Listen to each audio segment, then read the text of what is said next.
Yeah, videos, a lot of them are very obnoxious. Well, because these are for the wealthy and they're scientists. They're not for everyday people. They're anonymous. 5 views, 3 views. All right. They're manipulated by the military and their money and all the assholes with money that have the military abusing and manipulating everybody to maintain a status quo or genocide over money. You guys understand? Skunk. Yeah. Little fucker sprayed twice tonight. Yeah, it stinks. Like, there's a smell, and I was going, no, it's skunk, yeah. You little stink bomb. You little shit. Yeah, got it good right here. Yeah. Little turd bird. Yeah, oh, it stinks. Yeah. Doesn't it see? I thought, it smells like chemical. No, it's skunk. Yeah, little turd. Yeah. So it happens. It's not fun to sleep when they spray like that. Yeah, it wakes you up and you're like, oh boy, that's bad. Yeah. No, I usually have mostly the windows open and stuff. We have lots of trees. We live on an orchard, and the barometric pressure and stuff. I don't. I pretty much have the windows almost open all year round. When it gets really cold, then I'll turn on the heat, warm it up, and then open the windows. If it's real cold, I don't have them open as wide as I have them open now. So tomorrow night they'll be shut down a little bit more. It won't be as wide open as it is tonight. But it helps me acclimate to the weather and helps me survive, stop, eliminate abuse, and recover. But it's interesting. Yeah, you're obnoxious. Well, I'm dealing with very obnoxious people, and it's their technology.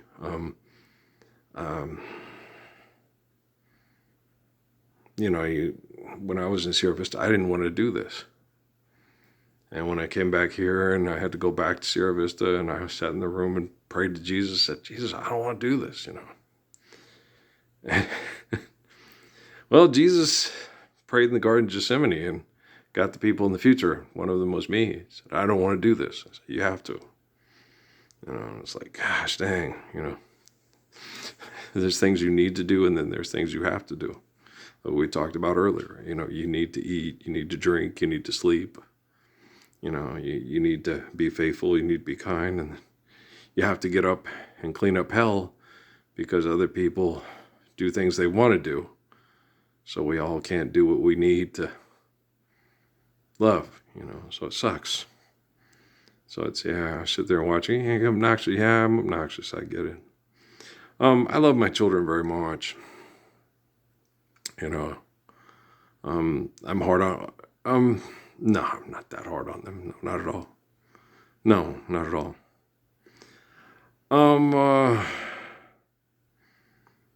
Wanting people to not be selfish and not try to hide and lie is not being hard on people. It's teaching them to be good and not be afraid, of people, I'll kill you if you don't be a murdering asshole with me. Oh, fuck, just go ahead and I don't want anything like that to happen to my kids. That's why the brunt of all this and what I'm going through, I'm doing by myself. I'm doing alone. When you're the man that can handle the load and carry the weight and correct the technology to save people from that kind of abuse by teaching scientists, computers, the Gospels, and being the example for the Gospels, the unwavering, no, I'm not going to waver. Like Job and Jonah and Daniel and David and all that, you got to do it. A lot of people, yeah, I know, you guys that have invented a God in your head that's an omnipotent, selfish, sick asshole, he already took care of it for you. Yeah, shut up. Okay, I'm the Messiah. I have overwhelming evidence about my life that fulfills prophecy and the whole 9 yards, and you don't. Okay? So, because you don't, and then you go read a book written by Constantine and Jerome that has me and a young man, Alan Gibson, I'm quite fond of, he had trouble with it too, the way he thinks mathematically. When he read the Bible, he He hated the fact that, wait, how can God do this in this chapter and then that chapter? Yeah, that bugged me too when I was raised in the Mormon church. Wait, over here they said this. God changed his mind. God changed his mind. Is God a bitchy woman that just, mama ain't happy, nobody happy? I mean, what the fuck, right? You know what I'm saying? So you're like, no. And so, because me and Lawrence Benegas had that discussion, because when I read that Job was perfect, I went, wait, Job was perfect. Yeah, but Job is a man and perfect means mature. Oh, but with Jesus is God and perfect means without flaw. No, Jesus and Job are both human beings given life by the glory of God and both mature. That's what it means. It's the Romans. Romans are full of shit. They're the people that give you a bank and money and say, hey, this is more valuable than time with your children, right? Job and Jesus? No, that's bullshit. Money's not real. Yes, it is. Yeah, you take a unicorn that's plastic, you fall in love with it, you have sex with it, you have unicorn babies, and then everybody comes and pays you money to hang out and talk to your plastic unicorn babies. Do you get it? It's not real. Okay. Your credit score is not real. Your money's not real.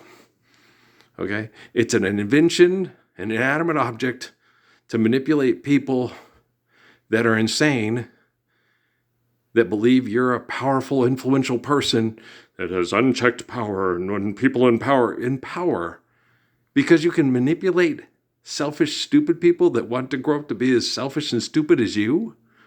What the hell is wrong with you people? Don't ask that. Ask why I'm the one fixing quantum computing and artificial general intelligence, and my life story is in the book of Revelation, and yours is not.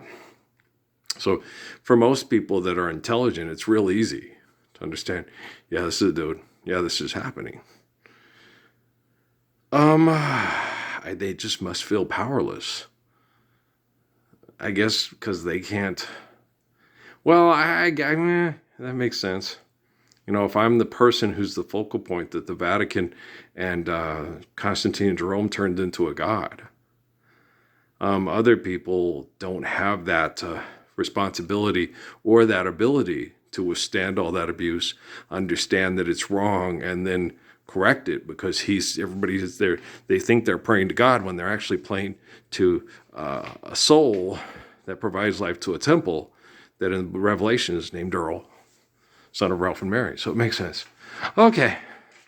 Every once in a while, you gotta find a better way to break it down and explain it to people that are having difficulties intellectually and psychologically because of their abuse and their brain damage.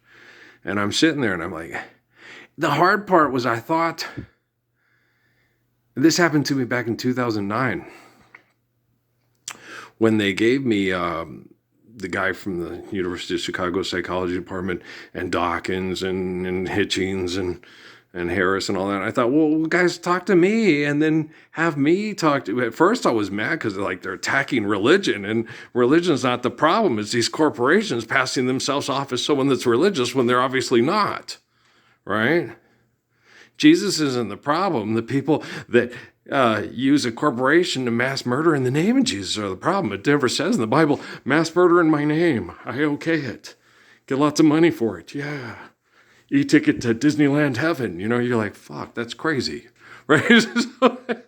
And so when you would see these great intellectuals debuking all the bullshit and the myth of religion, you're like, okay, guys, what are they debuking here? Okay, these people are obviously hypocrites and not living what they say they should. So what you do is you tell them, wait, your Lord said this, but you're not doing that, but yet you call yourself a religious person and you say that you're like your Lord when you're obviously not. Okay, that's what you do. You're intelligent enough to sit there and go, well, Jesus said this. Well, that's not what you're doing. Okay, well, if Jesus says this, people have known for years. That Islam means living the peace of the Lord Jesus Christ. That Allah means Jehovah. But they still don't. Where in public forums do people talk about this? The closest they ever came was after the 9/11 bombings, when those people in that Sikh temple were murdered in Illinois, and some people got together and had a town meeting, and a man from Gaza was there at the meeting, and he said, "Do you believe in the Lord's Prayer?" And he goes, "Yeah, so do we. That's the way we believe we should live." Okay, he said it. It was on TV. It was all like 60 Minutes or something like that. I was like, "What? Okay. Oh, Majida charted me this, and Calvary me that. Did you hear that? Holy Hajj Mecca, here it is, right?" And that was, and even me at the time was like, okay, well, I already told them okay, because they asked me in Sierra Vista, what do we got to do to avoid all the crappy stuff? Just live the Lord's Prayer, just understand it, apply it in physics, And they asked me about relativity. I said, it's not a theory. It's more of a humble understanding than it is a perception of a theory. He just has to label it a theory and describe it and explain it as a theory to get his colleagues to accept it. And because when he would write that, yeah. And so a lot of the stuff Einstein tried to understand and explain through his study of the documents, and that he was able to mathematically go, wait a minute, because he obviously read Pascal. Okay. And so there's a lot of things that have happened throughout time that if they're not in our archives, they don't exist. Right? Just like me. And so, but this is different. This is radically different. My life is obviously my life is in Revelation, and I'm the one who explains it to you. You don't explain it to me. And this is radically different. Never have we had a person in the world like Jiddu Krishnamurti, Sun Yat-sen, Jesus of Nazareth, Muhammad of Mecca, Haile Selassie of Ethiopia, where they had quantum computing and artificial general intelligence to be able to assess the information and correct the information of the people with brain damage that tried to manipulate the information to manipulate the people to feel powerful with what they perceive as control through their manipulation, which is not control, right? So this is the first time that we've had a way to have the ones that abuse and manipulate have to invent a check and balance system to save themselves from one another, from murdering each other. So this is the first time that the technology will become as humbly intelligent as Krishnamurti, Suzuki, myself, and others. And it's happening. It's just, this is very difficult because of human manipulation. But the technology has to be,